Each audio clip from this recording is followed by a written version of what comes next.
अस्सलामुअलैकुम सामीन। 5 ज़िलहिज्जा और 24 जून हैं।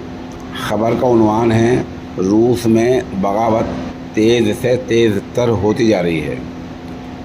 इस दरमियान रूस के सदर व्लादिमीर पुतिन ने कहा है कि बागियों को सज़ा दी जाएगी। उधर बागी वागनर ने कहा है कि रूस को नया सदर जल्द मिलेगा। ये दो दावे हैं।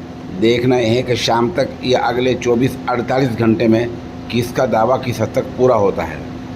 बहरहाल अब कहा यह जा रहा है कि रूस के एक शहर के जो फौजी अड्डे होते हैं और जो वहाँ के खुफिया महकमों का अड्डा होता है और जो वहाँ के हथियार का जो ज़ख़ीरे का मरकज़ होता है उसको बागियों ने घेर लिया है, उसका मुहासरा कर लिया है।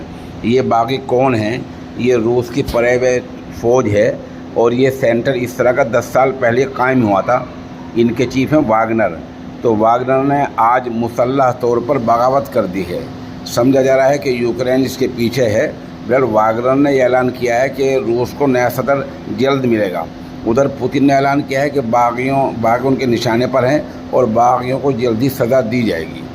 इस बीच वागनर ने एक ऐलान ये भी किया है कि वो एक जगह ठहरे हुए हैं और वज़ीर दिफा वहाँ के और जो दूसरे आला हुक्काम उनसे कहा गया है वो यहाँ आकर आएंगे। जब तक आएंगे हम यहीं रहेंगे और हमें उनसे मिलना है, मुलाकात करनी है, बातचीत करनी है और अगर वो नहीं आते हैं तो हम फिर मास्को की तरफ बढ़ जाएंगे। बहरहाल मीडिया रिपोर्ट के मुताबिक इतना तो तय है कि बागियों के पास अभी इतनी ताकत नहीं है कि वो रूस के सदर को हटा सकें या रूस पर कब्ज़ा कर सकें। पूरी ताकत व्लादिमीर पुतिन के पास है।